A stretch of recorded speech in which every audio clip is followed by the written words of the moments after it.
ओम नमः सिद्धेभ्यः। ओम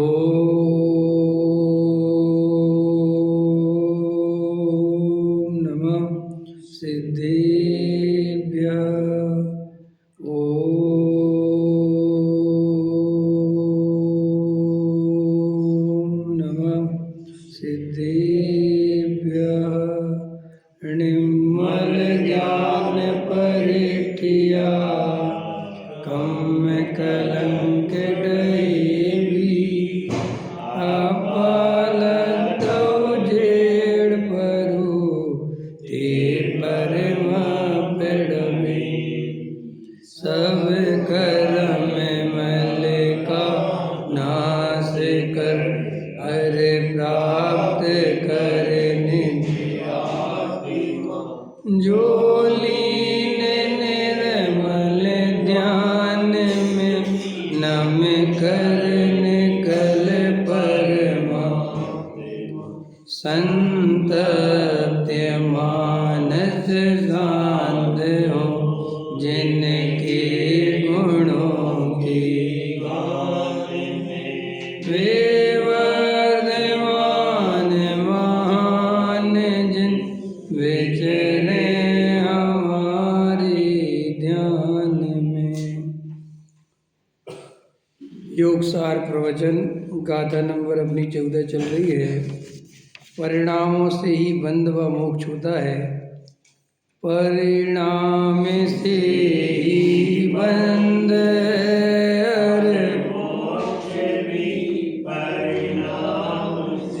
यह जान कर हे भव्य जन परिणाम को पहचानिए। देखो क्या कहते हैं 22 पेज दूसरा पैरा। अपने शुद्ध स्वभाव को भूलकर पुण्य पाप भावों में सुख है, ऐसी विपरीत मान्यता ही जीव को संसार बंध का कारण है। क्या बंध संसार का कारण क्या बता रहे हैं? अपने शुद्ध स्वभाव को भूलकर। तो कल अपन ने इस पर चर्चा की थी कि शुद्ध स्वभाव को स्वयं जानबूझ के भूला है। समझ में आया? अपन अपने स्वभाव को जानबूझकर इग्नोर कर रहे हैं। इग्नोर तो समझते हो ना? इग्नोर माने वो दिख तो रहा है लेकिन हम इग्नोर कर रहे हैं, हम उसकी तरफ देखना नहीं चाहेंगे। अनदेखा। तो अनदेखा का अर्थ है तुम्हारी तरफ से अनदेखा, वो तो बेचारा प्रकट है। ऐसे ही भगवान आत्मा तो प्रकट है, वो तो प्रति समय ज्ञायक है और वो अपने स्वभाव को प्रति समय प्रकट कर रहा है। समझ में आया? और मैं ज्ञानमयी आत्मा हूँ, जानने देखने वाला तत्व हूँ, और ये शरीर आदि जड़ हैं, ये सब पुद्गल द्रव्य हैं। ऐसा भेद ज्ञान कराने पर भी, श्री गुरुओं के द्वारा ऐसा भेद ज्ञान कराने पर, बताने पर, समझाने पर इसे समझ भी आता है। ऐसा बुद्धू नहीं है, ऐसा समझ में नहीं आता कि ये क्या कह रहे हैं। सब समझ में आता है, बात तो सही है। समझ में आया कि नहीं आया? हाँ, समझ में आने पर भी, लेकिन उस आत्मा में सुख नहीं दिखता, और इसको तो सुख चाहिए। सीधी सी बात, क्या चाहिए? और हमें सुख तो पैसे में दिखता है, हमें तो सुख संयोगों में दिखता है, हमें तो सुख पदों में दिखता है। अगर हमारे देश के प्रधानमंत्री होते तो हम सुखी होते, मुख्यमंत्री होते तो सुखी होते। आज हमारे बीच आगे पीछे 20 गाड़ियाँ चल रही होती। समझ में आया कि नहीं आया? हमें तो सुख इसमें दिखता है। अब आचार्य कहते हैं कि जब तक ये तुम्हें सुख दिखता रहेगा परद्रव्य में, हम तुम्हें आत्मा कितना ही दिखाते रहे और तुम आत्मा कितना ही देखते रहो, तुम सम्यक दृष्टि नहीं हो सकते।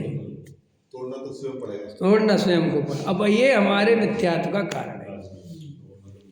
हमें बात समझ में नहीं आई, हमने आत्मा देखा नहीं, ये सब बेकार की बात। सब समझ में आ रहा है, रोज प्रवचन में सुन रहे हैं, सब समझ में आ रहा है कि क्या चल रहा है, लेकिन क्या करें? जब आत्मा की तरफ देखते हैं तो हमें कोई सुख नहीं मिलता।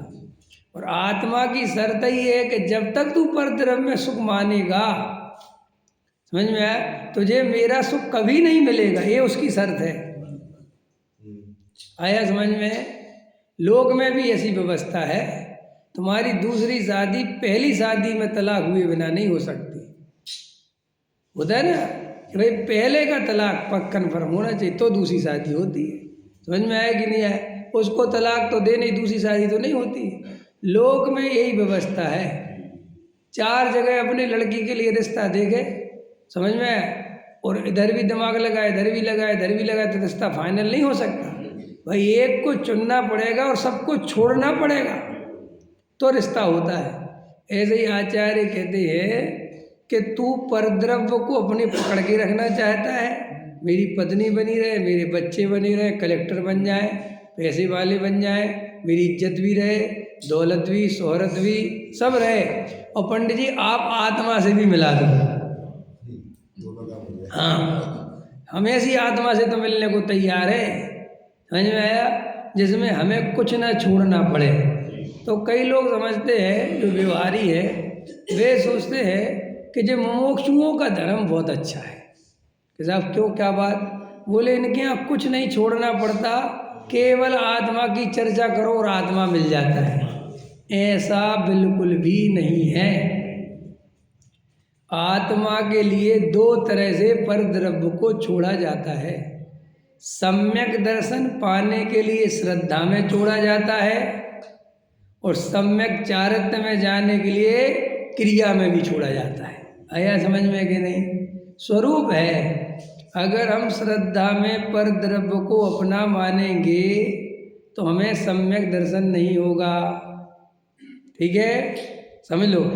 और हम घर गृहस्थी में रहने का राग रखेंगे, पत्नी पुत्र आदि का राग रखेंगे तो हमें चारित्र नहीं होगा। समझ में आया कि नहीं आया? अगर मुझे 6वें 7वें उड़ स्थान में जाना है तो मुझे बाहर से भी सभी तरह के रंग राग घर गृहस्थी छोड़ना पड़ेगा। समझ में आया? बात अंदर से बाहर की है, पहले श्रद्धा में छूटता है, फिर चारित्र में छूटता है। और जो व्यक्ति पहले चारित्र में छोड़ने को छोड़ना समझता है वो दोनों तरफ से घाटा खाता है। चारित्र में तो छूटता नहीं, और इस मान्यता के कारण श्रद्धा में भी छूटता नहीं। आया समझ में? पकड़ में आया कि नहीं?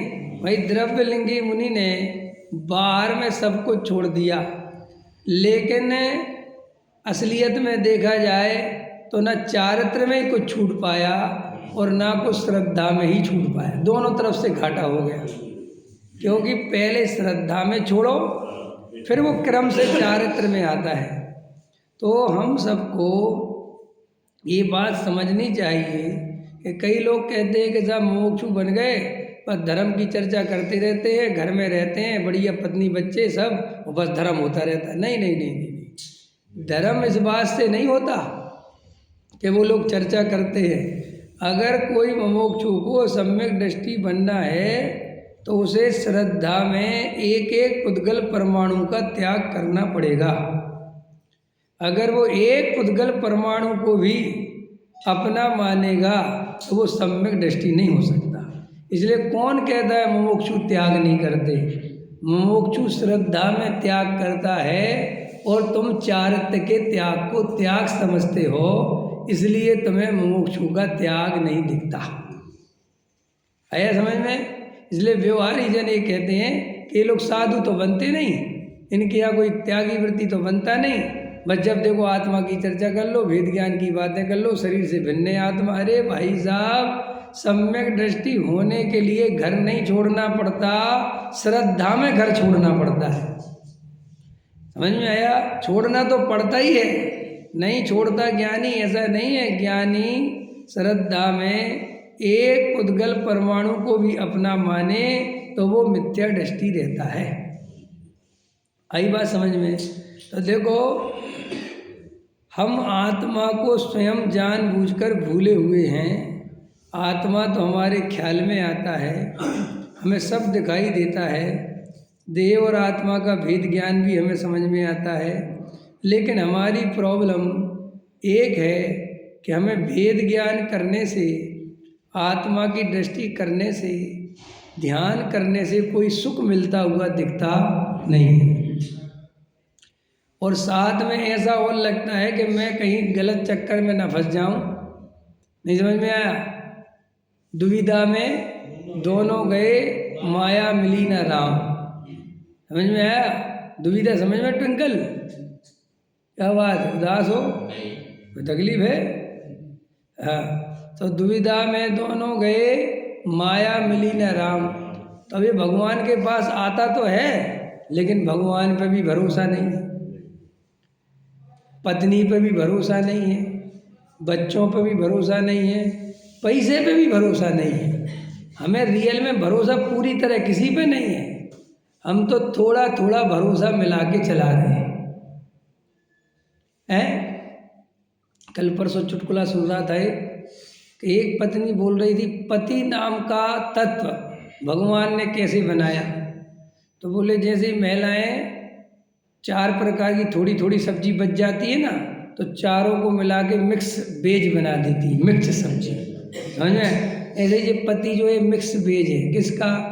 थोड़ी इसमें सास भी होती है, थोड़ा इसमें ससुर भी होता है, थोड़ा इसमें देवरानी, थोड़ी जेठानी, सबसे मिला के। क्योंकि ये पत्नी को टोकता रहता है ना, तो कभी सास बन के टोकता है, कभी देवरानी बन के टोकता है, परेशान करता है। ऐसे ही अपन को पूरी तरह भरोसा किसी पे नहीं है। ना अपने को भरोसा भगवान पे ही है पूरी तरह कि भगवान तुम्हारे ज्ञान में जो झलक रहा वो ही होगा, मुझे कोई टेंशन नहीं। समझ में आया? वहाँ भी भगवान से आधा अधूरा भरोसा करता है। कितना करता है कि जब अपने अनुकूल परिणाम नहीं होता तो भगवान कहता तुमने जैसा देखा। डॉक्टर साहब बहुत अच्छा बोलते इस पर बोले ऐसा बदमाश है, जब अच्छा काम होता है तो कहता है मैंने किया, और जब बुरा काम होता है तो कहता है भगवान की मर्जी। तो डॉक्टर साहब कहते तेरा भगवान बुरा ही करना चाहता है क्या? है जैसे डॉक्टर मरीज बच गया तो जी बचा लिया हमने, और मर गया तो ये भगवान की ऐसी इच्छा थी। तो भगवान जो है उल्टी सीधी इच्छाएं करता है, दुख देने की इच्छाएं करता है, अच्छी इच्छाएं नहीं करता भगवान। तो अपना दोष भगवान पर डाल देता है। ऐसे अपन जब अपने कामों में कामयाब हो जाते हैं, अपने अनुकूल परिणमन हो जाता है, तो सब न सर्वज्ञता न क्रमबद्ध पर्या कुछ याद नहीं आता, अपना कर्तृत्व याद आता है। क्या याद आता है?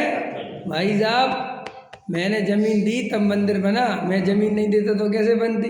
तब नहीं कहता सर्वज्ञ ने ऐसे ही देखा था, तुम हो कौन देने वाले? लेकिन जब अपने अनुकूल परिणमन नहीं होता तो कहता साहब क्या बात करते हो, क्रमबद्ध पर्याय है, जो कुछ होना है वो निश्चित है। तो प्रति समय अपना धोखा देता है। दे रहे हो धोखा कि नहीं अरविंद जी? दे रहे हो? कब तक इरादा है देने का? है कह रहा ये भाव पूरा कर ले, अगले भाव तक देखेंगे। अरे भैया जागो जागो जागो। अगर ये बातों में मस्करी में जमे चला गया तो अपन नरक निगोद में पड़ जाएंगे, और वहाँ कोई पूछने वाला नहीं मिलेगा। हाँ ये बात पक्की समझ लो। तो देखो क्या कह रहा था मैं कि वो आत्मा समझ में सब आता है उसे, लेकिन उसे भरोसा नहीं है। वो वेद ज्ञान करता है, आत्मा का ध्यान करते हैं, तो आनंद आता नहीं। अब आनंद नहीं आता तो ऐसा लगता है 1 घंटा अपन ने समय बर्बाद कर दिया, कुछ हुआ तो है नहीं। और दुकान पे जाते 2 पैसे कमाते, और दुकान पे जाता है तो ध्यान की याद आती है। समझ में आया? क्योंकि वह पैसे में से भी सुख तो मिलता नहीं है, आकुलता मिलती है। तो कहते इतने अच्छे तो मंदिर है, बहुत बढ़िया थे। कभी सोचता है कि ब्रह्मचारी बन जाते तो बहुत बढ़िया है, फिर कभी ब्रह्मचारियों की कहानी सुन लेता है तो कहता है शादीशुदा अच्छे है। पलटी मारता रहता है कि नहीं? बोलो, लगता है ना? क्योंकि अपना कोई निर्णय नहीं है, ना अपन का ब्रह्मचारी का निर्णय है, ना अपना गृहस्थ जीवन का निर्णय है, पैसे का निर्णय नहीं, स्वाध्याय का निर्णय नहीं, तत्व चिंतन का निर्णय नहीं, ध्यान का निर्णय नहीं, वेद ज्ञान का निर्णय नहीं। अनिर्णय की अवस्था में जब जैसी परिस्थिति बनती है वैसा सोचने लगता है। क्या बोला मैंने? ये फ्लेक्सिबल वायर बनाते हो ना तुम, उसका नाम फ्लेक्सिबल क्यों है पता है तुम्हें? अरविंद जी हाँ, फ्लेक्सिबल माने चाहे जहाँ मोड़ दो, चाहे जहाँ डाल दो, चाहे जहाँ यूज करो, उसका नाम फ्लेक्सिबल। ऐसे ये जीव फ्लेक्सिबल है, जब जैसी परिस्थिति बन गई वैसा होता है। किसी के चरणों में झुक जाता है तो कहीं अकड़ जाता है, समझ में आ, कहीं पैसे का लोभी हो जाता है तो कहीं निर्लोभी हो जाता है।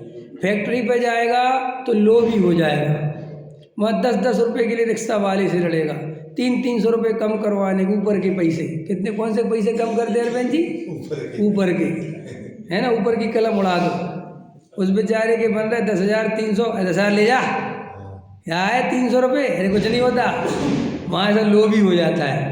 और मंदिर में आता है लगो 1 लाख, यहाँ निर्लोभी हो जाता है, समझे, कुछ शुद्ध बुद्ध ना ही रही है, मिथ्यामती छाए गई, उसे कुछ होश ही नहीं है, वो तो जैसा बस माहौल देखता है वह वैसा हो जाता है। एकदम से वैराग्य सा आ जाएगा, 2-4 मरने मराने की घटनाएं सुना दो, अरे भैया संसार बहुत दुख रूप है, भैया कुछ नहीं रखा, अरे रे रे रे रे रे रे रे, ऐसे करेगा, समझ में, वैराग्य में हो जाएगा। और फिर आधे घंटे बाद भूल भाल जाएगा, वैराग्य फैराग, फिर बेईमानी छल कपट चालू। फिर कहोगे सेठ जी अभी तो तुम बहुत वैराग्य हो गया, आधा घंटा और कितना वैराग्य करेंगे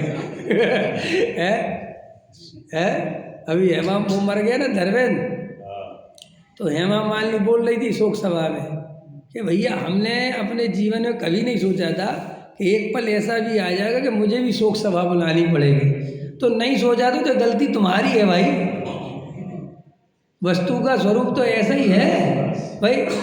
हम मरने की बात नहीं करते अरविंद जी, जैन साहब एक दिन आप मरोगे, अरे यार आपको हमने क्या बिगाड़ा, आप जी मरने की बात, अरे भाई मैंने बिगाड़ा कि ये स्वरूप है वस्तु का, लेकिन ये उसको छुपाना चाहता है। मृत्यु दुनिया का सबसे बड़ा सत्य है जिसे मनुष्य सदियों से छुटलाने की कोशिश करता है। मैं नहीं मरूंगा, इस पृथ्वी पे लाखों करोड़ों अरबों मर गए, लेकिन ये कह रहा है मैं नहीं मरूंगा। कम से कम 10 साल तो नहीं मरता। कितने साल नहीं मरते? 10 साल। पता जब ये 10 पूरे हो जाएंगे तो फिर कहेगा अभी 10 और नहीं मरते। जब तक बिल्कुल आखिरी सांस रहेगा तब तक ये जीने की इच्छा नहीं छूटता। देखो जब तक तुम्हें ये संसार व्यर्थ भाषित ना होना लगे, जब तक ये संसार व्यर्थ ना दिखने लगे, समझ लेना अभी आपको आत्मा नहीं मिला। अभी भी आपको संसार में रहने की इच्छा है, संसार में रस आता है, संसार अच्छा लगता है, ऐसा परिणमन हो जाए तो मज़ा आ जाएगा, ये काम हो जाए तो मज़ा आ जाएगा, ऐसा हो जाए तो मज़ा आ जाएगा। अभी भी अगर संसार में मज़े की कल्पना चल रही है तो आचार्य कहते अभी तुम्हें सम्यक दर्शन कोसों दूर है। बिल्कुल व्यर्थ भाषित होना चाहिए। जन्म मरण, खाना पीना, रोना धोना, शरीर संयोग, स्त्री पुत्र, मकान दुकान, इनसे इतना मन भर जाना चाहिए, इतना मन भर जाना चाहिए कि ये सब व्यर्थ भाषित होना चाहिए। इनमें समय देना, इनमें अपना जीवन लगाना, ऐसा लगाना कि हम व्यर्थ में जीवन लगा रहे, कोई दम नहीं। वो आचार्य कहते ऐसा जीव सम्यक दृष्टि बन पाता है। अभी तो हमारे अंतरंग में चेक करो तो हम तो बिन पेंदी के लूटा है, मुरादीवादी लूटा। जब जैसी परिस्थिति देखी वैसे लुढ़क जाते हैं। मान सम्मान वाली दुकान पे चले गए तो मान सम्मान चाहिए, वैराग्य वाली दुकान पे चले गए तो वैराग्य चाहिए, वेद ज्ञान की दुकान पे चले गए तो वेद ज्ञान चाहिए, और क्या हो सकता है, भोगों की दुकान पे चले गए तो भोग चाहिए हैं, और घूमने की दुकान पे चले गए तो गे चाहिए, और कोई निर्णय नहीं है कि असलियत में क्या चाहिए। झपट्टे मारते रहते हैं, कहीं से तो सुख मिल जाएगा। अभी ये निर्णय नहीं हो पाया देवेंद्र जी के आत्मा में ही से सुख मिलेगा। अभी भी सोचता है कहीं ना कहीं झपट्टे मार के सुख मिलेगा। कभी कहता है मान आदि में कोई सुख नहीं है, फिर जब वो मान हावी होता है 2-4-6 महीने कोई मान सम्मान नहीं देता तो उसका जुगाड़ करता है कि कोई पूछ ही नहीं रहा, हमें पता करो कहाँ कार्यक्रम है। कैसा वहाँ फोन लगा के बोलेगा क्या कार्यक्रम है, इस बार आपने हमें चिट्ठी नहीं भेजी, भूल गए क्या? नहीं हम भूले थोड़ी है। अच्छा हमने कहा भूल गए हो तो कौन सा कलश लग रहा है? अरे अब वो तो कलश की बात कर दी तो वो एकदम एक्टिव हो जाता है सामने वाला। वो कहता है साहब 21,000 का बचा लिखो, अब वो कसाय फिर जग गई, फिर बह गया। तो साहब कसाय आ जाए तो ज्ञानी को भी आती है, लेकिन ज्ञानी कसाय में बहता नहीं। ज्ञानी को अंदर में कसाय की पीड़ा, कसाय का दुख, और ये करने योग्य नहीं है, ये अंदर से निर्णय है, श्रद्धान है। और अभी अपने को तो उस कसाय के सेवन में सुख भाषित होता है। जब अपनी कोई कसाय की पूर्ति करे तो सुख भाषित होता है, अंदर में ऐसा नहीं लगता कि इनमें कोई सुख नहीं है। कई लोग कहते हैं हमें तो लगता है कोई सुख नहीं है। समझ में आया कि नहीं आया? हम तो बिल्कुल अंदर से लगता है कोई। देखो भाई, अब हम वो तुम्हारा अंदर से लगना तुम्हें ही चेक करना पड़ेगा कि तुम्हें लगता है कि नहीं, हमें क्या पता।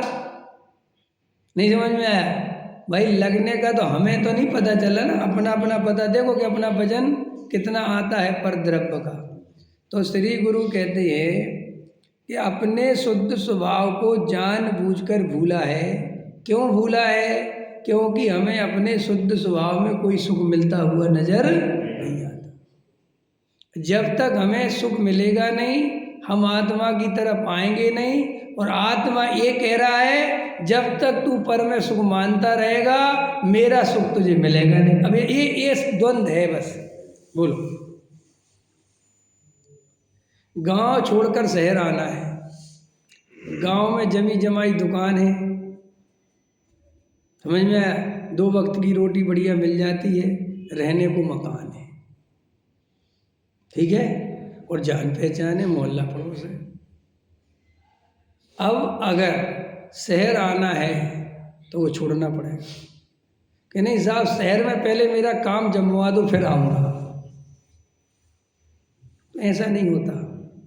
होता है सरवेंट जी कि भाई साहब तुम्हें अगर शहर आना है तो वे सब अनुकूलताएं छोड़नी पड़ेंगी और यहाँ धक्के खाने पड़ेंगे जी। और सुनो, क्या यहाँ एकदम से सुख नहीं मिलेगा, यहाँ धक्के खाने पड़ेंगे।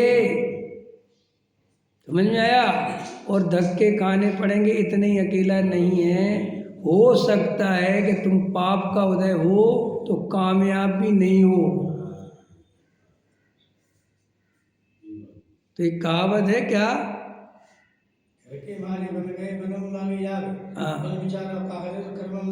हाँ, एक और है ना कि घर के धोबी धोबी का कुत्ता। हाँ, ये भी हो सकता है। हो सकता है कि नहीं भाई? ये हो सकता है कि नहीं? जैसे मान के चलो, अब देखो, अब मान के चलो ये अरविंद जी खतौली से भाग के आए दिल्ली, समझ में आया कि नहीं? अरे भाग के आए माने उधर से इधर आए। अब यहाँ नहीं होते कामयाब। वहाँ मान के चलो एक दुकान थी और 10 साल तक यहाँ धक्के खाते रहे, और वहाँ वो दुकान बढ़िया चलती थी, तो वो तो भाई सब बेखर गई, बेकार हो गई, और वहाँ 10 दुकानें और खुल गई और जी हट गए वहाँ से, और यहाँ पे चल नहीं पाए। समझना मेरी बात? अब वापस खतौली जाए तो दोनों तरफ से गए कि नहीं? फिर भी मजेदार बात है, आदमी ये जान के भी रिस्क लेता है। लेते हो कि नहीं लेते हो? ये जान कर भी कि यार ये बनी बनाई चीज इस पार प्रिय तुम हो, उस पार न जाने क्या होगा। भाई छोटे से गांव का आदमी, इसका 2000 आदमी का पूरा गांव है, जिसके गांव में 400-500 घर ही है, उसके लिए दिल्ली आना, बम्बई जाना कितनी बड़ी बात है। समझ में आया कि नहीं आया? और बम्बई दिल्ली में भाई साहब खो जाए, मर जाए, हाथ पैर काट के फेंक दे कोई, क्या हो क्या पता है। कितने हीरो हैं जो तुम्हें दिखते हो, कितने देखो जो दिखते हैं वे जिंदा हैं, और जो मर गए उनका तुम्हें पता ही नहीं। समझ रहे हैं आपको मैं क्या कहना चाहता हूँ? है क्या होता है, हजारों आदमी पहुँचते हैं बम्बई ये फिल्मी दुनिया में अपना भाग आजमाने के लिए, और हजारों आदमी में से एक आध तो चमक पाते हैं, और 998 तो वहीं मर जाते उसी जिंदगी में। उन्हें कोई पहचानता नहीं। वहाँ कटोरी साफ करते हैं, झाड़ू पोंछा लगा दो, फिर इतनी बदनामी माने गांव से तो बड़े हीरो बनने गए थे, तो वो इज्जत का फलूदा हो जाएगा। अब गांव में जाके किसको क्या मुंह दिखाएंगे? तो उस बेचारे अहंकार के चक्कर में वहाँ झाड़ू बर्तन साफ करता रहता है, समझा? और गांव कभी कभार जाता है तो कपड़े पहन, तो कहते तुम क्या काम करते हो? मैं फिल्मी दुनिया में काम करता हूँ। और वहाँ बेचारा जो टेंट लगाने का काम करता है, तो बोलते तुम कभी हीरो वीरो के साथ तो दिखते नहीं। अरे ऐसा थोड़ी होता है, हर कोई थोड़ी कैमरे के सामने आता, हम लोग पीछे काम करते हैं। समझ में आया कि नहीं आया? और उनकी कोई जिंदगी है, तुम्हें क्या पता वो कैसे जीते हैं। ऐसा करके अपने अहंकार को बचाता है। तो श्री गुरु कहते हैं कि ये बेचारा वो गांव की अनुकूलता छोड़कर शहर में कुछ बन जाऊंगा, वरना ये गांव में पड़े पड़े सड़ जाऊंगा, तो इतनी रिस्क लेके शहर आ जाता है। जबकि रिस्क है पूरा, है कि नहीं? क्योंकि हजारों आदमी असफल भी हुए हैं, और मज़ेदार बात है सफल कम हुए हैं, असफल ज़्यादा हुए। बोलो रेशो किसका ज़्यादा है, सफल का क्या असफल का? फिर भी रेशो असफल का ज़्यादा है, फिर भी ये रिस्क लेता है कि नहीं दिल्ली चलो। और जो आत्मा में गया दुनिया छोड़कर, एक भी व्यक्ति असफल हुआ? बोलो, इतने अनंत सिद्ध हो गए, कोई असफल हुआ? कोई लौट के आया कि भाई साहब बेकार है? इतना सुख, फिर भी आत्मा के लिए रिस्क नहीं लेता। कहता है पहले आत्मा का सुख मिलेगा तो मैं बाहर में कुछ छोड़ूंगा। और आत्मा कह रहा कि तू एक बार छोड़ के देख, पूरी तरह मेरे पास समर्पित होके देख, पर तरफ से सुख बुद्धि छोड़ के देख, तुझे ऐसा सुख मिलेगा, ऐसा सुख मिलेगा कि तू कभी लौटकर इस संसार में आने की नहीं सोचेगा। अच्छा बताओ, आप लोगों से एक प्रश्न पूछता हूँ, सम्यक दृष्टि संसार में रहता है कि सम्यक दृष्टि भगवान के साथ रहता है, सिद्धों के साथ रहता है? किसके साथ रहता है? भगवान के साथ रहता है। शरीर से संयोगों से देख के तो लगता है कि हमारे साथ रहता है, लेकिन उसकी श्रद्धा में अपनापन केवल अपने त्रिकाली ध्रुव भगवान आत्मा में है। और सिद्ध बनने की समझ लो प्रतीक्षा ही है कि बस आए नहीं कल तो अपने स्वरूप में रम के सिद्ध बन जाऊंगा, मुझे संसार में नहीं रहना। अब अपन अपनी चेकिंग करो, अपन कहाँ रहते हैं? अपन बच्चों के बीच में रहते हैं कि सिद्धों के बीच में रहते हैं? अपनापन कहाँ है? अब देखो, चेक कर सकते हैं कि नहीं? अपनापन कहाँ है वज्रसेन जी? देखो चेकिंग करो कि भाई मेरा अपनापन कहाँ है। सम्यक दृष्टि तुम्हें लगता है गृहस्थी में रहता है, सम्यक दृष्टि गृहस्थी में नहीं रहता, वो अपने आत्मस्वरूप में। आप कहोगे कहाँ रहता है? कहाँ? अरे भाई श्रद्धा में उसका अपनापन केवल अपने तत्व ध्रुव तत्व में है। अब ऐसा ध्रुव तत्व में अपनापन हो तो अपने को आत्मा का सुख मिलेगा। और अपने अंदर में अभी पैसे से सुख मिलेगा, संयोगों से सुख मिलेगा, अभी और विषय भोगों से सुख मिलेगा, बच्चे बड़े हो जाएंगे तो सुख मिलेगा, घूमने फिरने में सुख मिलेगा। जिसको अभी भी संसार में सुख मिलेगा ये आशा है, वो अभी मिथ्या दृष्टि जानना, वो अभी सम्यक दृष्टि नहीं हो सकता। सम्यक दृष्टि होने के लिए संसार से पूरी तरह उदास हो जाना चाहिए। इस संसार में हमने बहुत देख लिया, कोई सुख नहीं है। तो दुनिया में छोटे गांव से बड़े शहर भाग जाते हैं लोग, भले ही वहाँ बेचारे धक्के खाते रहते तो भी रिस्क लेते हैं। आचार्य कहते तू इस संसार में कब तक डला रहेगा, कब तक ये 84 लाख योनियों में जन्म मरण करता रहेगा? क्यों वापस निगोज जाना चाहता है? एक बार हमारी बात मान ले, एक बार इस आत्मा का अनुभव कर ले, एक बार ये पुद्गलों का संग छोड़ दे और अपने गायक का संग कर ले कि साफ सुख मिलेगा कि नहीं मिलेगा? गारंटेड मिलेगा। यहाँ अमृतचंद आचार्य खड़े हैं, कुंद देव खड़े हैं, पूज्य गुरुदेव श्री खड़े हैं, अनंत ज्ञानी खड़े हैं जो हमें बुला रहे हैं कि आजा। एक भाई आ गया दिल्ली, अच्छा व्यापार जमा लिया, अपने गांव गया, अपने छोटे भाई बोले तू चल दिल्ली, मैं तो नहीं जाता।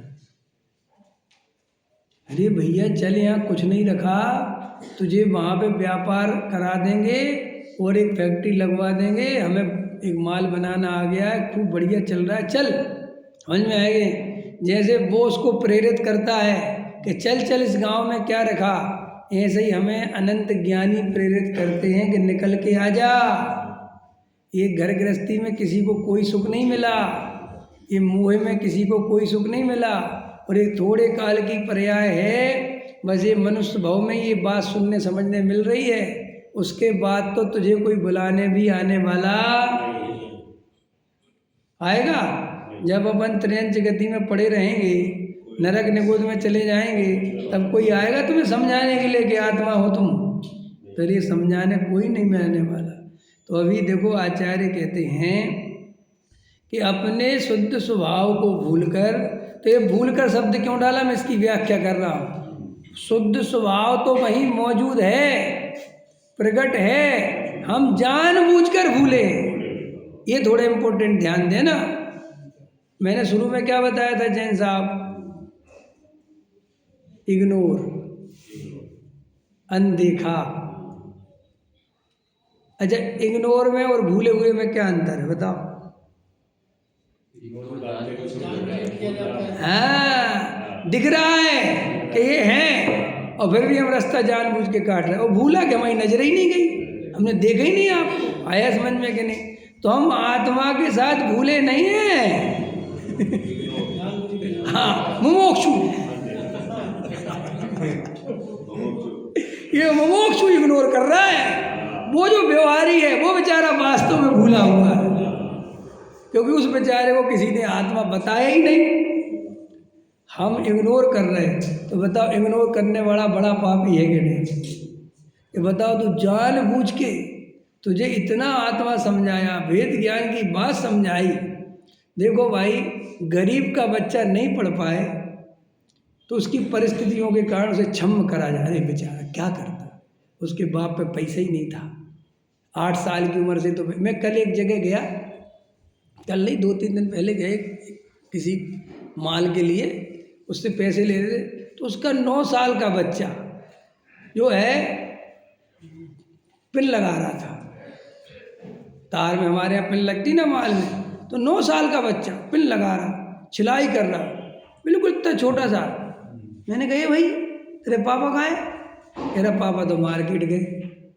समझ में आया कि नहीं? और मैं कहा तेरी मम्मी? बोले मम्मी को बुखार है।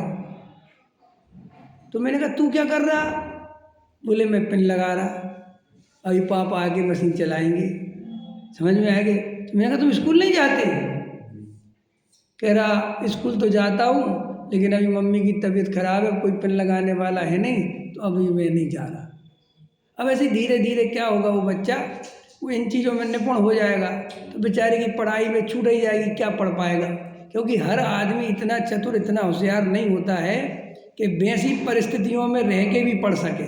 क्योंकि अपन का जो बच्चा मन है ना, बचपन में एक मन ऐसा होता है कि जिस काम में आदमी लग जाता है तो फिर मन जो है वो इतना अच्छा बुरा नहीं सोच सकता ना बच्चा। तो अपन के जो जैनी लोग होते हैं, अपन लोग क्या करते हैं, अपने बच्चों को कभी काम में लेके नहीं आते जब तक उनकी पढ़ाई पूरी ना हो जाए। क्यों? अपन ये बात बहुत अच्छे समझते हैं कि अगर इसको पहले, चाहे बाप कितना ही परेशान होता रहेगा, इतना कि पूछो मत। समझ में? मैंने बाथरूम करने की भी फुर्सत नहीं है। अगर वो बेटा बेचारा बैठ जाए तो कम से कम बाप रोटी खाया है, बाथरूम कराया है, तो इतने के लिए भी नहीं बुलाता। वो कहता कोई नहीं, तुम जाओ पढ़ो। भाई इतने के लिए तो बुला लो, इसके भैया तुम्हारा अगर ये मन लग गया और तुमने जब पैसा आना जाना देख लिया तो तुम्हारे दिमाग में चढ़ गया कि क्या रखा पढ़ाई, और भूत उतर गया, फिर नहीं पढ़ पाओगे। तो मैं उस बच्चे को समझा रहा था। मैंने कही, फिर उसको बाप को फ़ोन करा मैंने बाद में, मैंने कही तू अपने बच्चे से काम क्यों करा था? कह रहा अरे भाई साहब क्या करे। अरे मैंने कहा तू गजब हो गया यार, उसको पढ़ा बेचारे को, क्या इतने छोटे से बच्चे को। तो मैं क्यों समझा रहा कि भैया ऐसा जो मन है ना, वो तो उसकी पढ़ाई माफ़ कर दी जा सकती है कि भाई क्या कर सकते हैं, लेकिन जो अच्छे बाप का बच्चा है, जिसका बाप इंग्लिश मीडियम में 5,000 10,000 की फीस भर रहा है और वो बच्चा नहीं पढ़े तो वो माफ़ी के काबिल नहीं है। ऐसे ही हम बड़े बाप के बच्चे हैं, हमारे बाप कांजी स्वामी हैं। समझ में आया कि नहीं आया? हमारे ऊपर गुरुदेव श्री का हाथ है, कुंद कुंद का हाथ है, अमृतचंद का हाथ है, डॉक्टर भारल्य जी का हाथ है।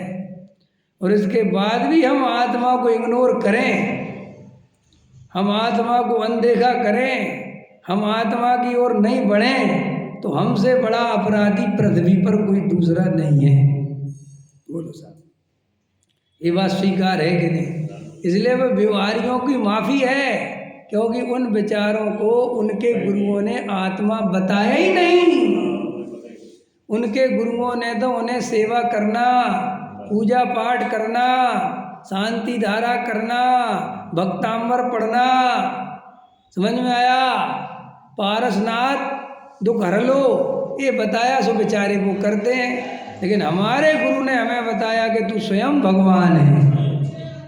हमारे गुरु ने बताया कोई भगवान करता धरता नहीं है, कोई पारसनाथ अच्छा बुरा नहीं करते। भगवान तो वे ही होते हैं जो वीतरागी होते हैं। जो अच्छा बुरा करे वे भगवान नहीं होते, समझ में, वे तो संसारी होते हैं। और कोई किसी का अच्छा बुरा कर ही नहीं सकता। आत्मा ही परमात्मा है, और हमें देह और आत्मा का राग और ज्ञान का भेद ज्ञान करना हमारा गुरु सिखा के गया है। उसके बाद भी हम विषय भोगों के लंपट्टी बनकर, पंच इंद्रियों में सुख की कल्पना कर कर करोड़पति बनने के सपने देखें, अरबपति बनने के सपने देखें और परद्रव्य में सुख माने, तो हमसे बड़ा अपराधी कोई नहीं है। शरण जो अपराधी को दे, अरे अपराधी वह भगवान। समझ में आया कि नहीं आया? तो आत्मा का अनादर मत करो। अरे जिन जीवों को ये आत्मा सुनने समझने नहीं मिला, वे बेचारे क्या करें, उनके तो कर्म ही फूटे हैं। उनके तो ऐसा पाप का उदय है कि जैन कुल में जन्म लेकर, दिगंबर कुल में जन्म लेकर, समझ में आया, दिगंबर मंदिर में जाकर सच्चे देव शास्त्र गुरु मिलने पर भी उन्हें आत्मा की बात सुनने नहीं मिलती। उनके अभाग्य की महिमा हमसे नहीं कही जाती। और हम जो सुबह शाम आत्मा की बात सुन रहे हैं, उसके बाद भी किनारे पे आकर भी भटक जाओ, हैं, बीच समंदर में से तुम किनारे पे आके डूब जाओ, तो आश्चर्य नहीं होता कि बता तू उतना समुद्र से यहाँ तक आ गया मूर्ख और यहीं आके डूब गया। देखो एक कहानी सुनाऊं डूबने की, ये वज्रसेन जी बहुत इम्पोर्टेंट कहानी है, सबके जीवन में लगाना। देखो नरेश जी, एक आदमी था, पुराने ज़माने की घटना है। तो पुराने ज़माने में क्या होता था, जो राजा राजकुमार वगैरह होते थे, सबको जो है सब तरह की शिक्षाएं दी जाती थी। युद्ध का अभ्यास कराया जाता था, पेड़ों पर चढ़ना सिखाया जाता था, जंगल में कैसे रहा जाता है, अगर कोई जानवर आ जाए तो कैसे सामना, ये सब सिखाया जाता था। तो एक बहुत बड़ा पेड़ पे सिखाने वाला गुरु था। वो पेड़ पे बड़े बड़े समझ में आया, पेड़ों पर चढ़ना सिखाता था। और एक राजकुमार उसके पास सीखने आया, तो पेड़ पर चढ़ना सिखाता था। तो समझ में आया, तो जब पूरा उस ऊपर तक 20-30 फुट का 40 फुट का पेड़ ऊपर तक चढ़ा दिया, और जब वहाँ से ऊपर से उतरता था तो वो शांति से नीचे बैठा रहता था। क्या कह रहा हूँ मैं, ध्यान दे रहे हो? जब वो 50 फुट की ऊंचाई से नीचे उतरता था, वो तब तक नीचे शांति से बैठा रहता था। और जैसे ही 10 फुट बचता था, कितना बचता था, तो खड़ा हो जाता था, भैया देख के, भैया संभल के।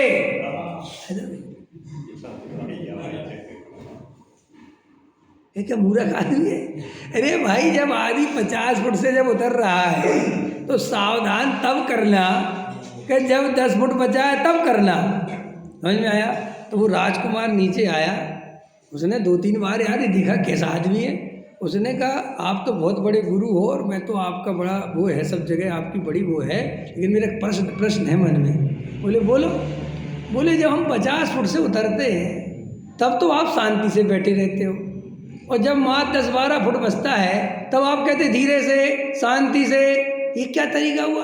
अरे भाई 50 फुट से गिरेगा तो मरेगा, समझ में आएगा? अरे 10-12 फुट से गिरेगा तो हड्डी टूटेगी। और आप यहाँ सावधान कर दो। उन्होंने क्या कहा, उसने जवाब जो दिया वो सुनो, कि आज तक कोई 50 फुट से गिरा ही नहीं, जब भी गिरा है 10-12 फुट के ही पे गिरा है। कि क्यों? कि जब वो ऊपर रहता है 50 फुट पे तो उसे खुद की आत्मा कपती है, तो वो खुद ही इतना संभल के उतरता है कि उसे कुछ कहने की जरूरत नहीं, और अगर कहा तो उल्टा डिस्टर्ब और हो जाएगा। समझ में आया? तो बिल्कुल सावधानी से उतरता है। लेकिन जैसे ही 10-12 फुट होता है तो ओवर कॉन्फिडेंस में आ जाता है, आ गया नीचे, ऊपर वहीं से धड़ाम। समझ में आया कि नहीं आया? ऐसे ही हम लोग जब भव समुद्र में डूबे हुए थे, जब दुकानदारी में बाल बच्चों में पागलों की तरह लगे थे, तब तो हमें कुछ संसार से निकलने की भावना थी कि भैया ये बहुत तकलीफ चल रही, आकुलता चल रही, ये चल रही। समझ में आया? और भगवान के पास भी दौड़े दौड़े आते थे। लेकिन जब हम बिल्कुल किनारे पे आ गए, जब हमें संसार से निकलने का उपाय मिल गया, समझ में आया, और हमारे महाभाग्य से आत्मा की बात सुबह शाम मिल गई और बहुत अनुकूल वातावरण बन गया, और यहीं आके हम लौट गए, होश को बैठे कि मैं मोक्ष हूँ। समझ में आया? और 3 संस्थाओं का ट्रस्टी और बड़ा पंडित,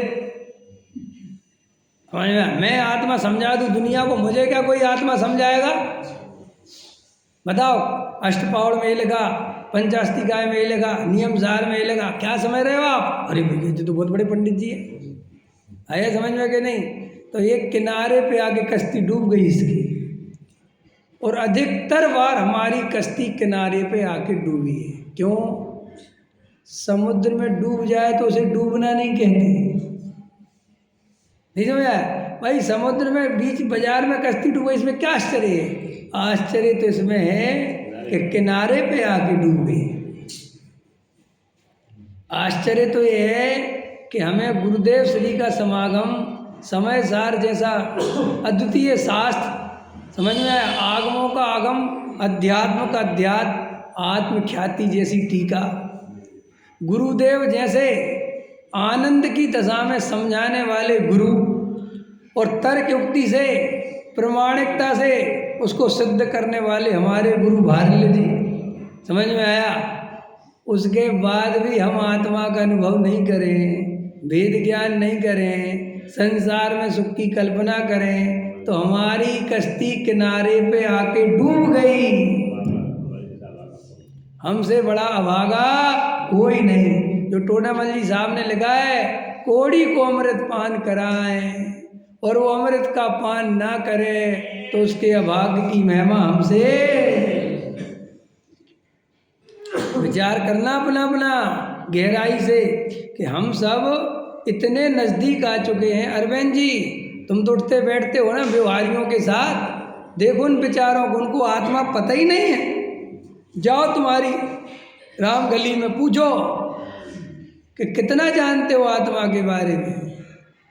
जाओ व्यवहारियों के पास पूछो, क्या जानते हो अंतरात्मा के बारे में, पूछो क्या जानते हो द्रव्य के बारे में, क्या जानते हो गुण के बारे में, क्या जानते हो पर्याय के बारे में, क्या जानते हो सर्वज्ञता के बारे में, बहुत पूछो।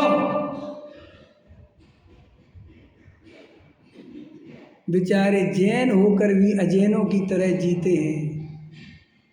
समझ में आया? है तो जैन, जन्म तो लिया है जैन दर्शन में, लेकिन मान्यताएं हैं वैदिकों जैसी, अन्य दर्शनों जैसी। समझ में आया कि नहीं आया? भगवान को कर्ता धर्ता मानते हैं, गंधोदक से दुख दूर हो जाएंगे, हैं? पारसनाथ दुख हर लेंगे, मल्लनाथ, मुनीश्वरनाथ, शनि देवता का दुख दूर कर देंगे। बजाओ जैनी होकर जिसे भगवान का स्वरूप पता नहीं है, उससे बड़ा अभागा कौन है? और तुमसे बड़ा भाग्यशाली कौन है? उसके बाद भी दोनों मरो और एक जगह मिलो, तो इससे बड़ा पागलपन कहाँ है? क्यों? एक बड़े आदमी का लड़का और एक छोटे आदमी का लड़का, समझ में आया कि दोनों एक ही जगह मिले तो क्या है मतलब? समझ में आ रहा है कि नहीं आ रहा? अरे ऐसे ही हम जिस बेचारे को कुछ नहीं पता और हमें सब पता है, फिर भी दोनों निगोद में मिले साथ में कि क्यों भाई तुम यहाँ कैसे आ गए? कि भाई हम तो ऐसे आ गए कि हमें तो कुछ पता ही नहीं था।